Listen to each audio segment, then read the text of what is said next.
I count 'em.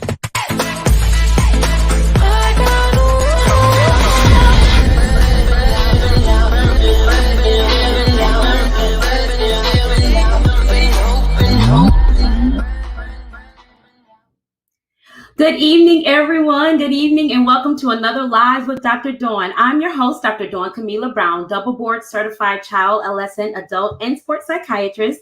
I'm a two-time best-selling author, podcaster, public speaker, producer, media influencer, the sole practitioner of ADHD Wellness Center in Houston, Texas, with 2 locations. One is a thriving virtual practice, and also the founder, of Mental Health Athletics, which I just recently launched last week. So thank you everyone for supporting me on that launch last week. I'm on a mission to help as many elite athletes globally as I possibly can in normalizing mental health. So thank you so much for joining me. Please go ahead, and you know what I like to ask you all. Go ahead and let me know that you're here, and go ahead and share and like this broadcast. We want everyone to know about this broadcast because I have another special guest for you. Before I bring her on, how about this weekend, right? Oh my goodness. This weekend has been a powerful movement, a powerful moment in our history, game changing. And so listen, I appreciate your time of just taking time out of your busy schedules and your days just to spend a few moments with us tonight. But I also want to do due diligence to our new, executive board in our White House. President-elect Joe Biden, and also Vice President-elect Kamala Harris. Congratulations to you both. And we're looking forward to what you have to offer to our country and our world. And I also want to give a shout out to my alma mater, Xavier University of Louisiana. This weekend has been our homecoming. We had a wonderful 3-day homecoming event, actually really 4. And appreciate everyone that joined in the homecoming event. Man, I miss you all, but listen, I look forward to 2021. So shout out to my class of 2000. Happy 20th anniversary. And you all, listen, looking forward again to another wonderful year. So before I bring on my guest, I always like to do a little introduction, but we definitely want to bring her on so she can actually introduce herself to you. But I have to speak a little bit about this person. So Miss Imani McGee-Stafford. She's a WNBA player. She's a poet. She's a mental health advocate, a future lawyer. She has athleticism in her blood, y'all, and has always been surrounded by basketball. We're going to talk a little bit about that.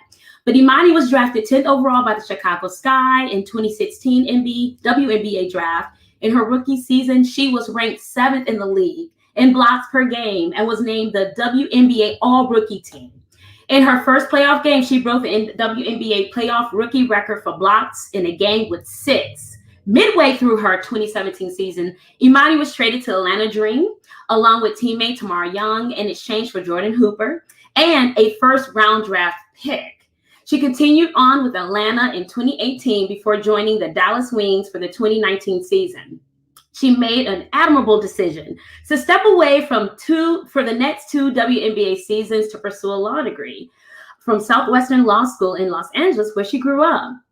Using poetry and her WNBA platform, Imani has become an advocate for mental health, most recently serving as a spokeswoman and super camp counselor for Sparks of Hope, a nonprofit in Portland, Oregon, that helps children who are survivors of abuse. She's also the founder at Hoops and Hope Foundation, her own nonprofit organization dedicated to promoting arts and athletics, family-friendly conversations, and healthy relationships. Listen, I'm so honored, truly honored, to have Imani grace the Dr. Dawn platform. I'm even more proud of how she connects her story with children and adults, offering hope and love to those who seek it. So you all know, go ahead and give that virtual clap in the platform as I bring on my guest, Imani McGee-Stafford. Hi, Imani. Hi. Thank you for having me. You make me sound good in the intro. Hey, listen, that's you, honey. That's all of the things that you have done. And that was just a snippet of what you've done. We would be here for a while, just giving you your accolades. So thank you again, Imani, for being on. I really do appreciate you. Listen, go ahead and just briefly share who you are, I know I did a little bit, but we want to get to know who you truly are beyond basketball and all of that. Who is Imani? What a tough question. Starting out the gates, goodness. I like to say I'm a unicorn. I think that I'm not arrogant enough to say that I'm the only person like me, but I do think I'm a rare breed. And so I found my person 19, and I realized why I'm still here, right? So I try to use my platform that I get through basketball to show what it looks like to live with mental illness. I'm bipolar. And also to be a survivor of sexual abuse. I think we kind of have pictures of what people look like, and we kind of put people in stereotypical ideals. And in reality, like, we all kind of exist in this spectrum, and we don't see what it looks like realistically enough. So my goal is just to show what that looks like. And sometimes that means I'm a hot mess, and other times I'm like a great role model and all that jazz. So that's just been my goal since I was 19, and that's when I figured out why I'm still here. So I try to do the best I can and be as honest as I can and create safe spaces wherever I go. I love it. I love it. A unicorn in her own right. And thank you for starting that out and sharing. You know, Imani, you are so truly gifted. You're a truly gifted person. And I followed you from Texas. You know, I know that our families know one another, and we didn't know one another. But, you know, I'm from Flint. You know, I'm always Flintstone, do it. That's right. And so I know that your mom and your aunt played. Can you tell us a little bit about your background? Your father, right? Your father. Everybody plays basketball. It doesn't matter who, no matter what side. We all play sports. My father played in college and a little bit overseas. His sister actually played in the WNBA as well. She is the head coach at North Carolina Central right now. And so she went into the coaching lane, but she played for Miami Soul, and she played at Cal. On the other side, the family that everyone knows about is my mom's side. My older brother, JaVale McGee, 3-time NBA champion, most recently with the Lakers. My mother was the second pick in the first WNBA draft. She's an Olympian. She literally won everything, just all of that. So sports it's just what we do. I have some uncles that play in the NFL. So yeah, like it's just kind of what it is. And I was late to basketball because I've always been a little rebel. So I tried to do everything but play basketball. Mm-hmm. And my family was also very aware of just the pressure that would come with me being the daughter of Pam McGee, and just how my name would enter rooms before I ever did. And I was actually very, very bad at basketball too. So there's that. So I did everything but basketball until probably high school. My freshman year of high school, I made the lead in the school play and varsity basketball, and I couldn't do both. And I was already 6'5", so it kind of made more sense to go the basketball route. In high school, 6'5". Yeah, I was 5'4" in 5th grade. Yeah, I've always been tall and kind of crazy tall in middle school. Yeah.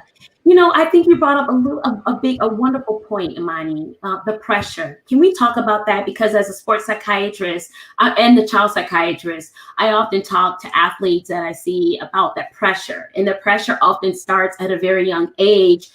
And when you come from a family of those who've been very successful, right, in advancing to professional leagues, your mom broke the backboard in Brazil. Like, oh my God, that's funny. Right. You know, what did that feel like for you? Like, I understand being the rebel, but what did that really feel like for you at a young age? Can you talk a little bit about that? So my relationship with basketball is complicated because I am, as an adult, I can say that I am my mother through and through. I am Big Pam, shrunken, stretched out a little bit. But I didn't grow up with my mother, I grew up with my father. And for a very long time, I didn't have a good relationship with my mother. So it was very hard for me to essentially be her and follow in her steps and be so similar to her when I didn't have a relationship with her, especially when I was younger. Because as soon as I walked in the gym, how's Pam? I didn't have an answer. And so the better our relationship became, the easier basketball became for me and the better it was for me. But starting off, I just played basketball to get attention. my family, I didn't come from a family that we had dinners and but my dad was at every game. I had my family at every game. So that was really just that's all it was about. And as I got older, it became a safe place for me. It became a way for me to get out of my environment and just to get out of Inglewood, California. Like, I played basketball for the longest just so I can get a scholarship and go to college. I didn't think I'd be a pro player. My family laughs at me all the time because I was so sure that I wasn't going to play basketball and I wasn't going to go pro. And I had all these very much planned life. And it's complete opposite of what I thought it would be. So yeah, like it was definitely hard. But I think as I've gotten older, especially now, like if you look at my family, right, my brother's a 3-time NBA champion. My mom's an Olympian, WNBA champion. She's in Hall of Fame. I'm very much the family disappointment right now. That's if I look at it that way, right? It's very easy to get caught up in that. But I think for me, I just kind of realized, like, what am I, who am I, and what are my purposes, right? So for me, like, obviously I want to be a WNBA All-Star, I want to be a WNBA champion, all those things, but I don't play basketball for that. That's not why I play basketball. That's just kind of a bonus, right? Like, that's the competitive nature in me. But I play basketball so that I could do this work. So for me, if I never win a championship, I never make an All-Star team, I'm still gonna be able to do this work. So that's my purpose in this, right? So for me, I find purpose in what I'm doing, and I measure myself against myself. So you can't be an all-star if you play 10 minutes a game. That's not possible. So you got to be realistic with yourself, and you have to find different ways to measure your success instead of being so end goal oriented. And I think I've always been a very end goal oriented person. And one of my biggest lessons in the season I'm in now has been enjoying the journey, even when it doesn't look like what you want it to look like. It isn't fun, or it isn't as nice or easy as you want. That's kind of been where I've been at right now, right? And enjoying the journey and being proud of the work. Because if I focus on the wins, the losses, the accolades, I may never get those. But if I focus on the work, I can find redemption in that, because I know that I got better. I know that I put in the work to get here, and that's all I can control. Y'all understand why I love her? I mean, seriously, do you understand? That's what it's about. It's about that. And I love your perspective in how you engage your relationship with basketball. That is so important, because I've talked to a few athletes, and they felt the pressure from their family, you know, especially with genetics, right? I mean, they were just like, summer camps. I'm like a big proponent of don't specialize your kids until they have to. Put your kids in 13 sports until they're 14, 15. And I think especially now with social media, like when I was coming up, I had maybe 2 highlight tapes. And I was a top 10 recruit coming out of high school. Like I was McDonald's All-American, all that. And I had about 2 highlight tapes. Like, and now you got the kids with the mixes and like, I think there's this one high school boys player who has like 1 million internet followers and he's like in 10th grade or something. You know what I mean? Like, so it's so crazy now because there's just so much noise, and it's social media, it's overtime, it's Ball is Live. It's always, and you know, like when I was coming up, Ball is Live had a highlight tape on YouTube, you know, like 2 or 3 times a month. It wasn't instant like this. And we weren't superstars. Like, yeah, you knew us, but it wasn't the same type of just immediate attention. And I think especially for athletes, especially for male athletes, right? Because they're chasing the millions, they're chasing the name, they're chasing the NFL, the NBA, all of that.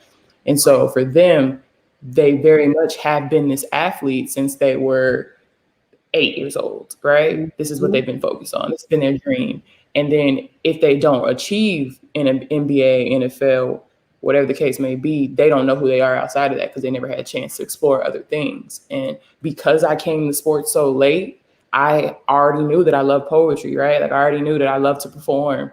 I knew all of these other things that I was good at because I came to sports so late. Sports was like the 5th, 6th thing. Like I did computers in middle school. I was in school play. I was in the talent shows. Like I did all the other stuff because that's what my family kind of allowed me to do. I had to beg to play basketball. I had to beg to play sports. The first thing my dad took away if I got in trouble was sports.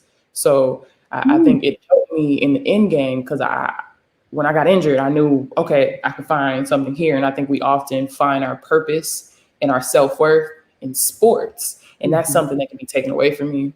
There's so many things you can't control as an athlete, right? So if I find my purpose in sports in my entire life, I've been the #1 recruit, I've been the best player on my team, and I get to college, and now I'm bottom of the bench. coach hates me, or we don't get along, or I don't get no minutes. Now I'm struggling with who am I? Am I a terrible person? Is she yelling at me because I made a bad player because she don't like me? It's hard to navigate that at 17, 18, 19. But when you allow student athletes to do other things and encourage them to do other things and figure out what they like outside of this and understand that sports are a vehicle, right? When you give, like, basketball changed my life. I would not be here without basketball. I do not misunderstand that at all. But basketball is a vehicle. For me, I'm still in that car, still driving that car. Mm-hmm. Most people, my high school teammates, they stopped after high school. Some of them played in college, but it's going to stop, right? You got to get out of the car. So the question is, what did you grab along the way, right? Did you get the free education? I've lived in 5 countries and I'm 26 years old. I bought my house at 22, 23, right? Like, these are the things that I got to bring with me, right? And so I always say, like, give to the sport everything you got and it'll give back to you. But you got to understand that you're going to have to get off the vehicle. So, like, how are you doing this, right? Like, so it's like kind of just understanding what it is. Like, basketball isn't everything at all. It may not even be top 5 in my life. And GMs hate when I say that. So do coaches. But very much who I am, right? Right. So knowing that and explaining that and instilling that in kids from a young age, they like, yeah, that's great. You just scored a goal. Okay, awesome. But that's not why I love you. That's not why you're amazing. You know what I mean? And so I think it's just a hard line to kind of navigate, but it's definitely something that has to be understood. Nisi, I feel you. I'm like, preach that word. Oh my God. What you've done is what I actually help athletes with unravel, reveal for months to years, right? I mean, this is something that they've struggled with. And we go all the way back to childhood. And many of them come from humbling beginnings. This was their vehicle, but it was hard to get out that vehicle, even when they were forced, like you're saying. Yep. Accident, injury, and forced retired early, not getting, competing for that position against 5 other teammates. I mean, it goes on and on. And then when they are in a position like you're stating that this is it, there's only one choice to retire, then what do I do? Oh, exactly. I'm majoring in marketing, but I really don't know. Exactly. And, oh my God. And that's where that mental health becomes such a huge issue for many of these women and men. And so, man, thank you so much. Thank you. And is that why you felt led to start your foundation, to have that conversation with the youth, Sure. Yes. I'm a beating heart at all times. It's my best and my worst quality, right? And so the first thing I want to do, like, I love helping people, and a lot of this work, I get as much from it as the people I'm helping, right? Like, it's kind of cathartic for me. And so for my nonprofit, still very much in infancy stages, and I can't wait to be able to really do more. And hopefully this law degree will give me some more leverage with that as well. But my goal was just to get back and like everything I do in life is to be who I needed when I was younger. So everything I'm thinking about is like, all right, what did Imani need? And how can I like facilitate those things, right? So longest program I have is the resource fair and back to school. The resource fair and back to school backpack giveaway or whatever. So basically I give away a backpack with like starter supplies, but in order to get it, you have to go through all the organizations tabling. And all the organizations tabling are based in that neighborhood. I've done it in Chicago and Dallas. And they're all catered toward women and girls or mental health. And it's just been an amazing turnout, because a lot of times when you are living in an underserved community, you continually hear no one cares about you, there's nothing for you, and you internalize that. But in reality, the people doing the work in your neighborhood don't get the shine. We don't know where to turn for these resources. And it's just about connecting the dots, right? So it's been an awesome experience. And you just never understand how much it means to people when they know that somebody cares about them, right? That someone, and little things, right? Like to this day, like I see people wearing my little t-shirts and they still remember this. And I'm like, yo, it wasn't that deep to me, right? Like I just enjoy doing the work. But to them, it's like for instance, when I was in Chicago, we lived in Evanston, right off of Northwestern's campus. We played in Rosemont, and we never actually were in the city of Chicago. But my family lives on the south side of Chicago, 99th and Halsted. So I was always in the city, hanging out with my family and my cousins and stuff, right? So when I got ready to do something, I was like, take me to the area that needs it. So they took me to the west side of Chicago, Homan Square. And I remember telling my cousins where I was having my event. I was like, yo, we coming with you. They were like, wait, bro, hold on. We get it, but come on. And everybody was like, why are you going over there? Like, why are you going to that side? Like, it's gonna be crazy. Like, they ain't ready. And most peaceful event ever. OGs came through, blessed it. Everybody was and they were just like happy that somebody cared about them, right? They were just all it was. And it wasn't like I gave them something crazy. It was literally just like, wow, you care about me. You see me. And that's all it's about. That's all it's about. And a lot of times we don't get that from people. We feel as though no one sees us, no one understands us, and no one cares to. Yes, that's right. How do you see that reflected as being an athlete? Do you feel that people take the time to see you, to understand who you are, to actually help nurture that if you need help in understanding that? And I'm talking about like or, within the professional league. Do you feel I'm an adult now, so nobody cares. Now, like I get paid to do this. I think also that's why I'm so vocal, right? Like I had to clean up my Instagram because I'm in law school now and I'm about to start applying for externships, and like I had to kind of tighten it up a little bit. But realistically, like I play basketball for a living. If I put the ball in the hoop and I show up to practice on time, nobody care what I do. I don't have to worry about coming to school with a tie. I'm not gonna put a tie on, a business school. I don't gotta navigate a certain world because I play basketball for a living. Mm-hmm. And granted, am I aware that I have missed some jobs because of the work I do, because I'm so vocal? I know that for sure. But for me, that's a sacrifice I'm willing to make because I think this is more important, right? And maybe in 30 years, maybe when I turn 30, I'll be like, I wish I would have played that different. I don't know. But for me at this moment in my life, I know that this is more important for me. So as a basketball player, no, like it's about putting the ball in the hoop. In high school, I say like the people that saved me, especially like I grew up in an abusive household. So basketball was very much a safe place for me, to the point where when I was kicked out of my house and I was going from family member house, like I would be with my basketball trainer from 10 a.m. to 10 p.m. I would be with my high school coach would pick me up from wherever I was staying and get me to where I need to go. Like those two men were the men in my life that were taking care of me and trying to grab hold as best they could, right? Because that's the much they could do, right? And so I think for a lot of kids, sports are that safe place for them. And that's what it was for me. Yeah.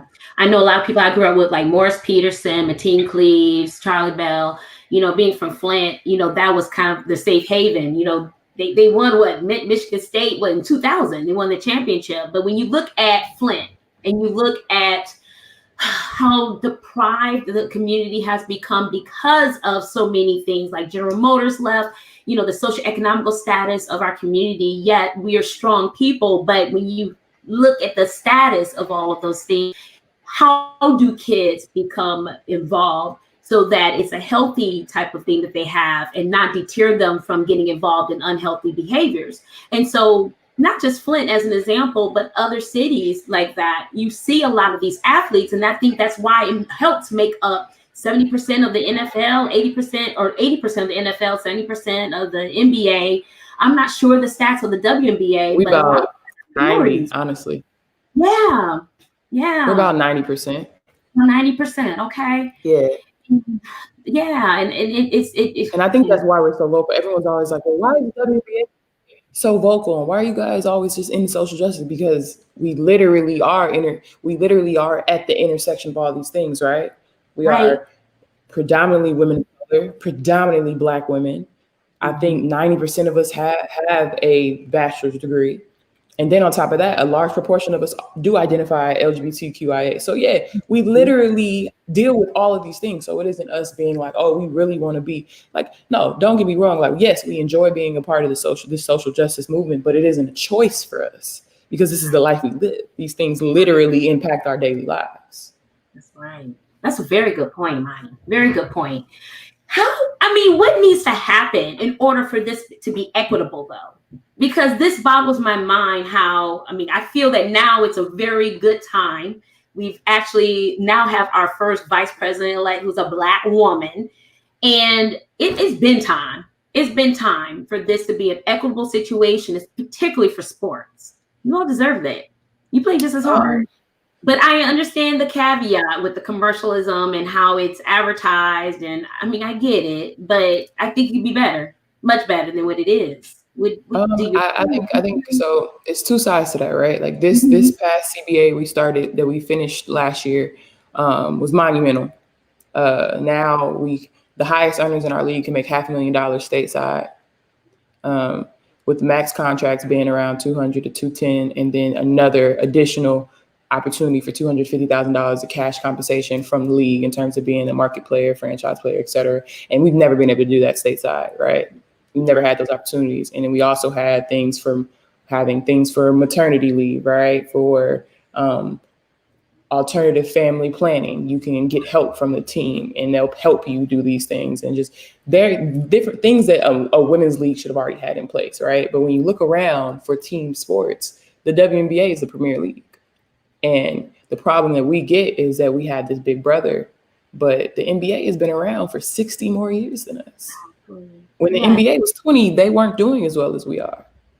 So the conversation is always like, well, you know, this person makes more than the entire league. He does.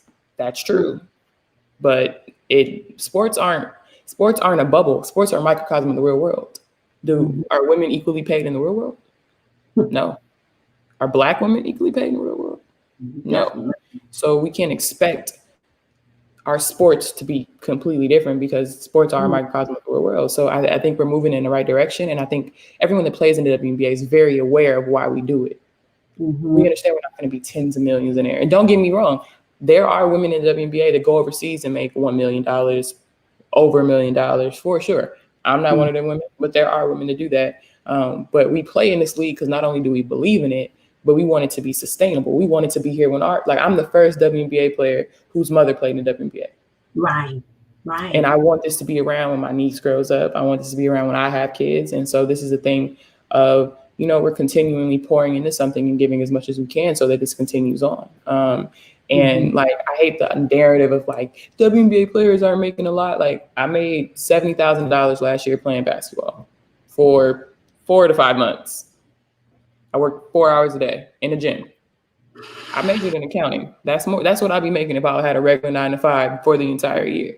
Yeah. So the conversation of like, they're playing for pennies. Oh my God. No, this is like, don't do that. Like, so the top earners in our league this year are making $185,000.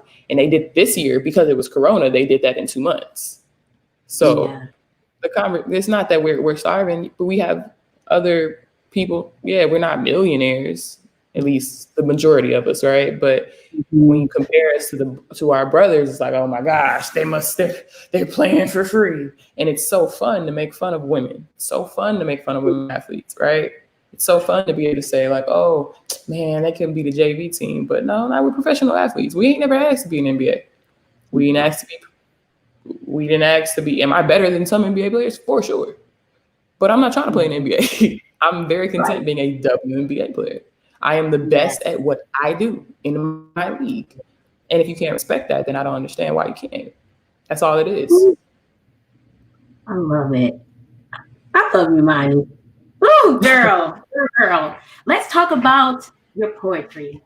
Imani, what led you to want to vocalize your thoughts, your feelings? Can you just tell us a little bit about your background and gift of poetry? Who inspired you? Yeah, so I'm a published poet. I published my first work of poetry in 2018 after my divorce. It's called Note to Nakia Heartbreak. And I've probably had enough poetry to publish forever, but that was probably the first time I felt like it was important enough to put out in the world. I married my college sweetheart. We started dating at 17, 18, got married at 2021, divorced around 23-ish. We were married for 2 years, together for 6. And it was very much something I was just kind of like, I don't want to forget. I don't want to, this has to be memorialized some way, right? So I wrote a book and I put out poems that I've written from the moment I met him to the moment we left, and just kind of chronicling what that experience was and learning a lot about myself, right? Learning a lot about my relationship with men, my relationship with love, the fact that I had never seen a healthy relationship before. I never experienced marriage before, and kind of navigating those things. And also realizing that I probably didn't love myself enough to be in a relationship that serious, right? I probably wasn't ready for that type of work, because marriage is work. And so I put out a book of poetry, and it was so scary because it's very, very close to my heart and very vulnerable about it. But it is also very empowering to hear people say they read my work or like they understand or they're related to it. But I started writing poetry when I was 12. My whole family could sing. When I was younger, I thought I was gonna be the next Alicia Keys. I used to write music, sing, all of that stuff. And in 7th grade, we learned about Tupac's poetry. And we also learned about the diary. We read the Diary of Anne Frank. And that mixture, for some reason, was just really powerful for me. The fact that I don't remember how old Anne Frank was when she passed, but I think she was like 12 or something. Oh, and yeah, she was 12. Yeah. Right. So at this time, I'm about like 11, 12. And this 12-year-old girl, literally decades, like they still care about what she had to say and the power of her voice. And that was really moving for me. And then also, like, I just fell in love with poetry. And it, for a very long time, was the only way I could get somebody to listen to me.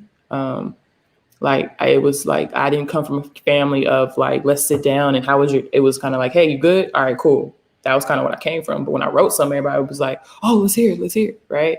Yeah. And my dad's favorite thing used to be to say, it's very well written, but morbid. That was his favorite thing to say. Because my poetry was really dark at the time, because I was going through a lot.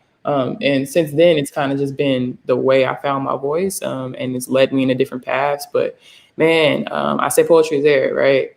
Basketball is what I do. Poetry is who I am. There's no better place I feel at home than when I'm around poets, when I'm reading poetry, when I'm getting that energy out. And I just really appreciate the way art connects people, how you can go into a room and listen to somebody that looks nothing like you, has been nowhere that you've been, say something, and you're like, I feel that. I felt that before. And you're really just connecting on sheer human emotion. And I just fell in love with that community. And so ever since then, like, that's what I do. And poetry is how I cope. It's how I heal. And it's my love language, I guess. Yes, I love that. Beautiful. I love everything about you, girl. My goodness. Would you mind sharing a few of your pieces with us? Yes, ma'am. So I got, this is called Thoughts in a Pandemic. I wrote this about what we're all going through right now. We spent a lot of time with ourselves lately.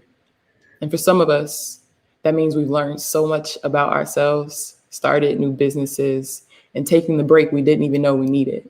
We've loved harder, enjoyed the time with our children, our partners. We've taken up new crafts and projects, but also, for some of us, it means our dreams have seemed to continue to drift further and further away. Our goals feeling unattainable, our bills mounting up. These days have become long, our responsibilities overwhelming, the morning only bringing more anxiety for some of us. We have learned our bodies are not valued, that riots and protests and marches and loss, so much loss, still won't make us look human.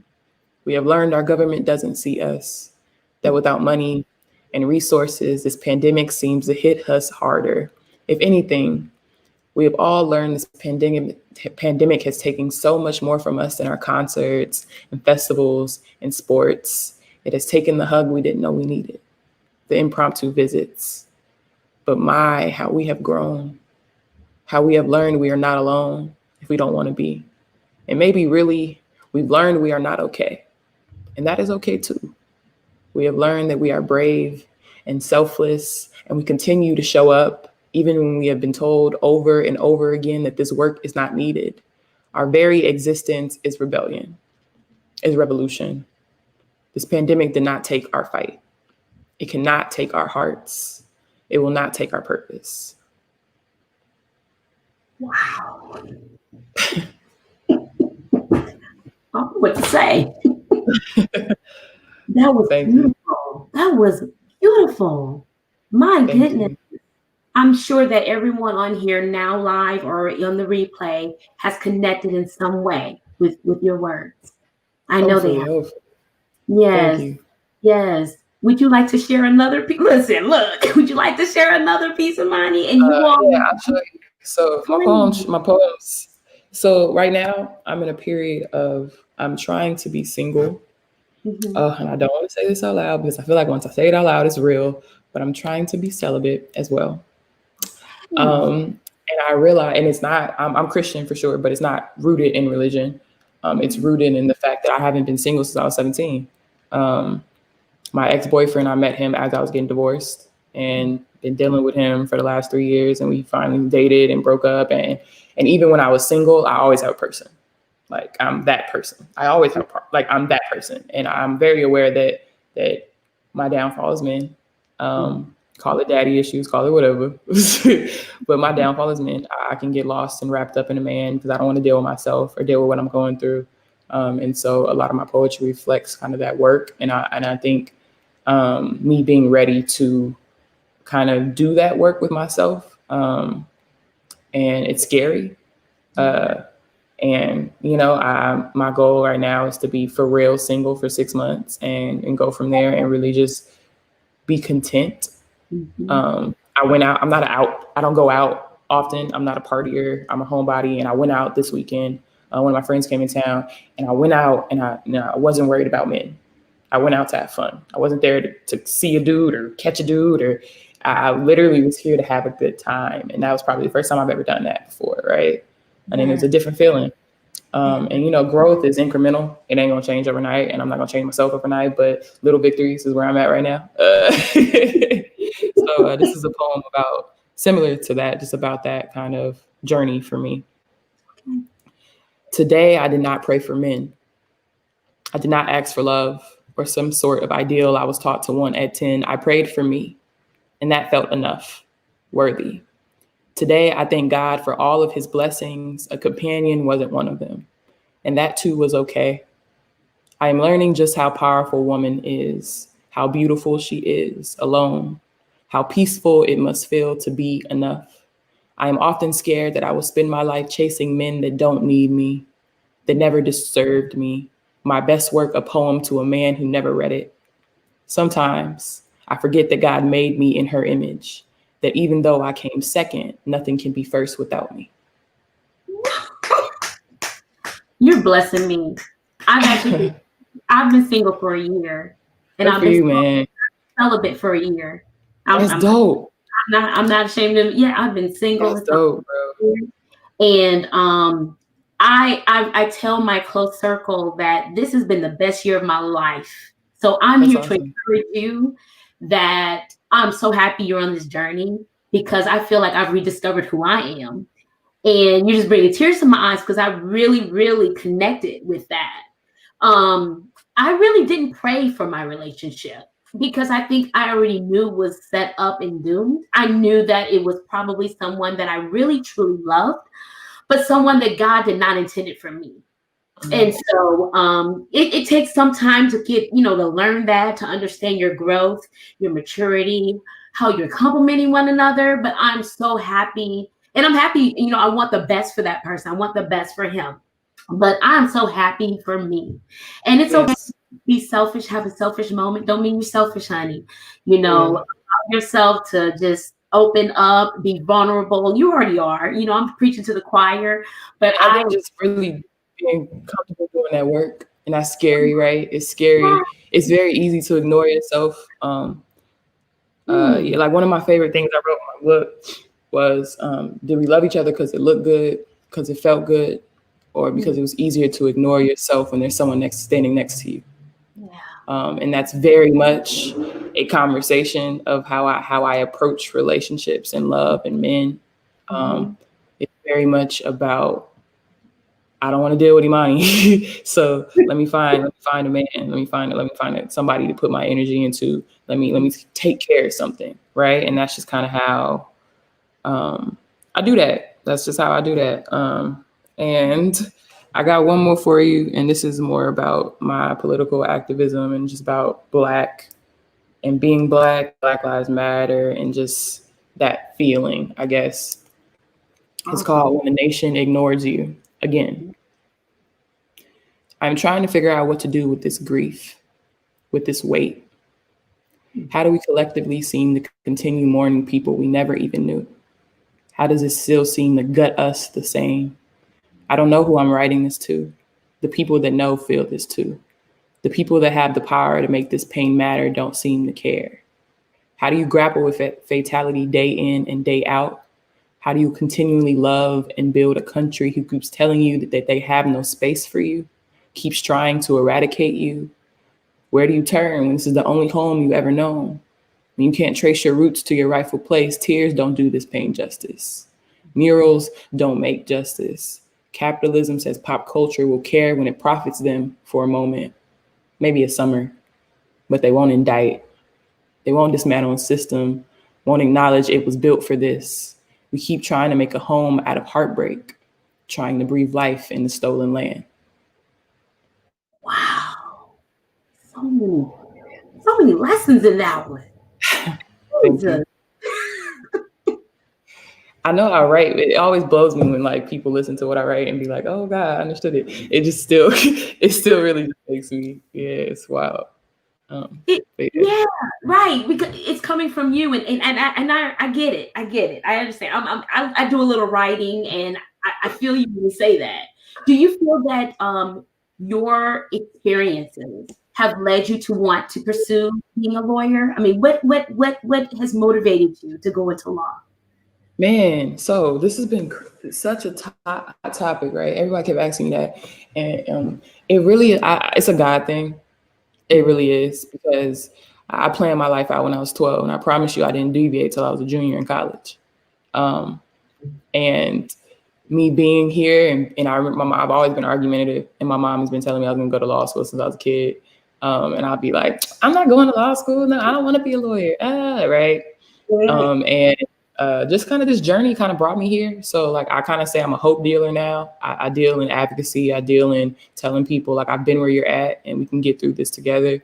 So in 2018, the WNBA has, well, it's a lot. It's not just the WNBA, but the Players Union for the WNBA, the NBA, MLB, a couple other sports, they had this thing called Crossover to Business program with Harvard Business School. And they've been doing it ever since. And you basically get to be like a fake Harvard business student for a semester. So really dope program, and a lot, like there was ballerinas there that have never went to college. So there was their first time sitting in a college classroom, right? There's NBA players in there, you know, so it was really cool because they hadn't really experienced that before. And it kind of reinvigorating my need for learning. Like I'm a nerd, always have been. And I was like, man, I think I want to go back to school. Like, what do I want to do? And I knew I wanted to focus on social justice and women and gender studies, or women and gender and sexuality studies, because those are things that I'm always kind of fighting about and working on, right? And so I just started kind of looking into different things. And I'm like, okay, I can get a master in arts and women and gender and sexuality studies. I could do this, I could do that. I can get a social justice certificate. I kind of just started looking around. Wow. Trump gets elected. A man who has over 100 sexual assault allegations. Meanwhile, again, Brett Kavanaugh gets confirmed into the highest power of the land after being accused of sexual assault from Dr. Ford. And I don't know what happened, right? I don't know if he's guilty or not, but I do know that Dr. Ford is who America has always protected. She's a rich, affluent white woman, educated, right? Has a semblance of evidence. And if we don't protect her, then what does that mean for women of color? What does that mean for sex workers? What does that mean for uneducated women, for poor women, if y'all don't believe her? And that's who you that's literally why Emmett Till died, because a white woman said he did something, right? That's literally been the conversation of our country. Yes. And we don't believe her. And even if it's like, we don't believe, but to me, I feel like you can't, if you get accused of this, you probably shouldn't get the highest power in the land, a job that we can never kick you out of, right? I just feel like that's bare minimum. I don't know. But apparently that's not how our nation feels. You know what I mean? And so I was kind of like, man, I really want to do something. I need to move the needle, like for real. And law school kind of seemed like the only way. And at first I was in dual degree programs, and there was about 15 programs in the country at that. And I was like, well, I'll keep playing and I'll go. Instead of going overseas, I'll go to school. Not possible. It was going to take like 10 years to degree. Like, it's not going to work. And so then I was, all right, well, I'll just put it off. And once I retire, I'll look into it. And so it's so funny about, and I've been telling people this story about having people around you that pour into you, that believe in you, even when it's crazy stuff, because I don't do New Year's resolutions. I do something I want to leave in the last year, something I want to bring. and something I want to manifest. So this past year, what I wanted to manifest was fearlessly chasing my dreams, even if it didn't look like what people expected from me. And that's literally what's happened, right? And I remember mentioning to somebody in my front office, like, hey, I think I might want to do law school, man. And she actually just started at Howard Law. And she was like, well, I already took the test, like, take all my study materials. And I remember being like, no, like, I'm just thinking about, like, it's okay. And she was like, try it, just take it, go look at it and see, see if it's something you really want to do, think about it. And had I been met with a, girl, you play basketball, what are you talking about? Maybe I wouldn't have got this far, right? And so I take the LSAT, and I'm still thinking like, this is year 0 of my little 5-year plan. And then coronavirus happens. And I didn't think we were going to have a season. So I was like, okay, what are we going to do? And I went to a law school fair to see some of the schools on my list, and I found my school that I'm actually attending. And they said they had a 2-year program and that they really were interested in public interest law, which is what I want to do. And I applied literally a week before the deadline, and I got in 50% scholarship. And Congratulations! That's awesome. I had to decide about school before. Imani, I'm sorry. Go ahead. Who gets a scholarship to law? Listen, they don't offer scholarships to professional school. I know my doctor friends on here. Like, come on, that's amazing. Thank you. So like, I knew that I had to decide about that before the WNBA figured out what they were doing. And so I called my agent and I was like, and I was so sure my agent gonna cuss me out, bro. I was so sure, like, that's my guy. But I was like, he finna be like, what are you doing? What do you mean you want to go to school? You want to stop playing? Like, that's dumb. You're in your prime. And he was just like, is this what you want to do? And I was like, yeah. And he was like, all right, we're going to law school. Bet. You got to call your team. So I called my team. My team is like, wow, congrats. Like, we'll suspend you and keep your contract. So when you're ready to come back, we got you. And they easily could cut me and not have any financial responsibility, nothing. And they chose to keep me on the roster and just suspend me. And like, that's love. They didn't have to do that. And everywhere I turned, it was like, God was like, nah, this is what we want. This is your journey right now. This is where we're pushing you. So yeah, it definitely was a God thing. And I feel like we have consistently asked people to let us and to care about us, to do things for us, but that's against human nature. It's counterintuitive. So instead of asking you to care about me, I want to get in the room. Because even if I don't have a say in the room, you got to make this decision that hurts me in front of me. And it's going to be a lot harder to do that. So I just want to get in the room. That's it. Girl, you at the end of the table. I know your family is so proud of you. I'm proud of you. Like, your journey, Imani, your journey. Let's talk about that a minute. Your journey, Imani. Like going from being raised in Cali with your dad, living with your father, not necessarily seeing your mom along the way, there have been some mental health things going on. You trying to deal with this. You found your voice in poetry and writing about your experience, and then just trying to find out who you are, resisting the basketball, but then, genetically you got it. Come on, you got it. You're the rim protector. Come on. That's what they call you. All right. And then here you are advocating for those who had a similar experience or being an inspiration to those who need someone to just show them just love, right? Just to show them that they care, to ask them about their day, these kids, and how you just evolved into this beautiful woman that is just on a mission to change the freaking world. Like, you are a unicorn. You described yourself perfectly. You are a unicorn. And I'm here. You just let me know how I can be valued. What are you doing? Seriously, this is amazing. I'm just thankful. Like I think it's not me. I'm not brave. I'm not courageous. I'm not. Nah, this is God, right? Amen. Like, I tried to take my life 3 times before the age of 16, and culminated with me being hospitalized, committed in a mental institution for the first 3 weeks of my junior year of high school. I grew up I was sexually abused growing up. And like, you couldn't have told me at 15, 16, like, that I would live past 18. I never thought I'd make it past 18. I literally thought I would either kill myself or I would die. And so for me to be 26, like, I couldn't have dreamed this life. And it ain't perfect. Like, I still got things I got to deal with, and you know, healing is a journey, but it's the least I could do. It's the least I could do, because so many people can't. So many people don't have a platform. So many people don't have the voice. So many people are in active danger. So many people. And I thought that my story was just mine when I was growing up. I thought I was the only person that had been sexually abused. I always felt like there was something wrong with me. And so to be on the other side and to know that there's another side, because I used to make this joke when I was a kid. I used to say, the light at the end of my tunnel has a sign that says, "Light closed for maintenance. Be back later." So, and you couldn't have told me that, right? And I figured it out at 19 that this is why I'm here, and this is why none of those attempts worked. This is why. And granted, like, I do be asking God why He got to give me all the struggles, but like, I know I got purpose out here, and having a purpose is definitely it's a different way to live. It's a different way to live. That's right. God has favored your life, Imani. God has favored your life. Listen, God has favored your life, and I'm just excited to be a witness to what's next. I'm excited. I'm excited for you.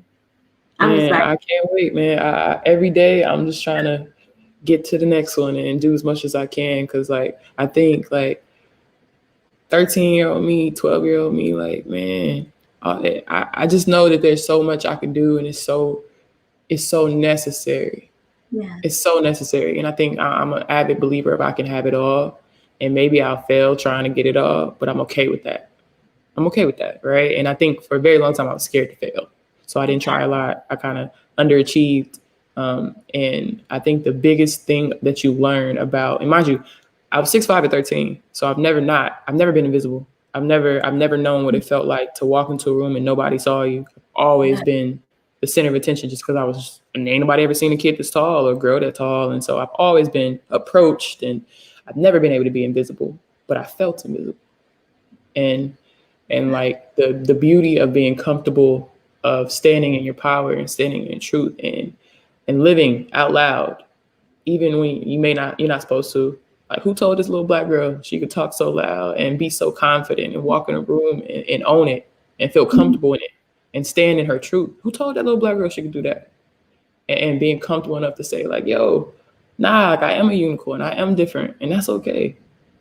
And it took me a very long time to get to that point. To be able, like, I cut my hair in college. I shaved my head in college because I have a younger cousin that has battled cancer most of her life. And a family friend, she was kind of like my church mom, had just got diagnosed with cancer. So I shaved it. My head to do it with them. And I've always had big, curly afro hair, never combed it, just big afro. And I realized how much I like hid behind my hair. And I haven't cut my hair in probably 3-4 years. And I cut it again. And just knowing that I'm okay and I can be Imani without everything else, right?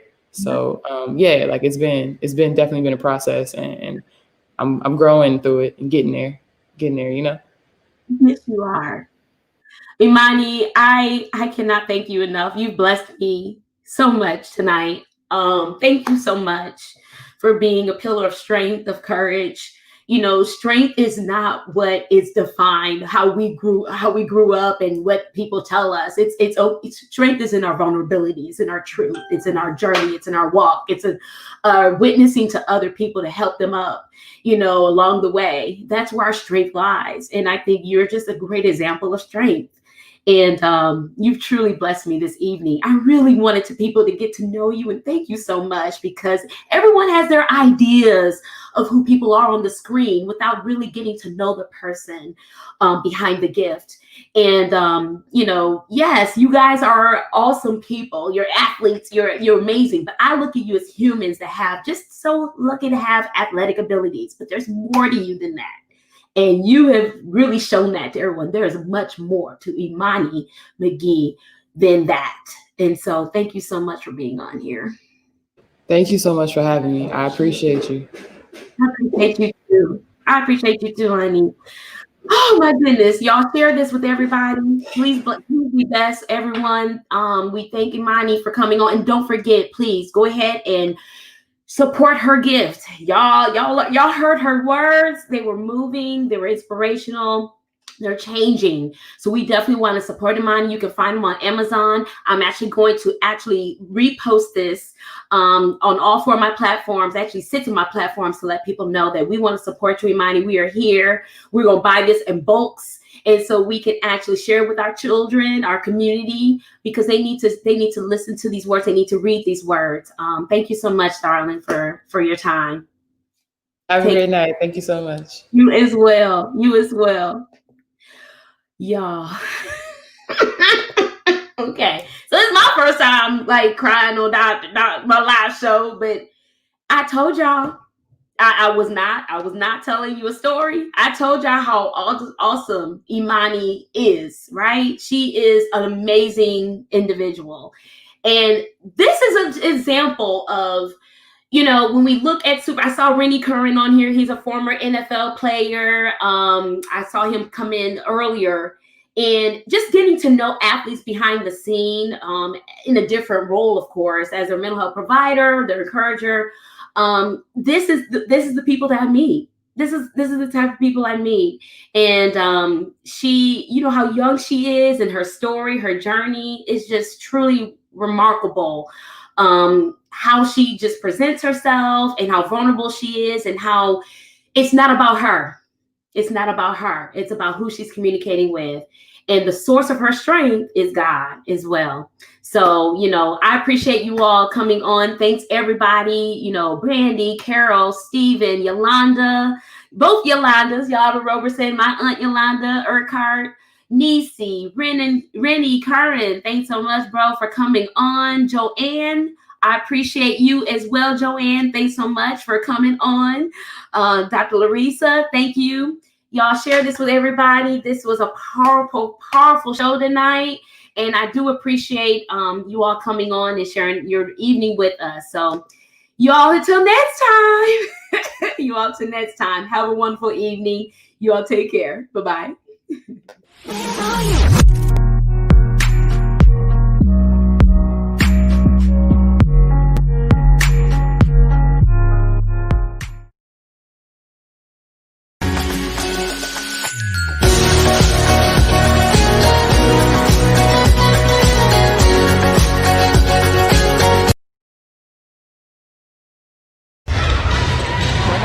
In her 14th season in the WNBA, giving it out to Skylar.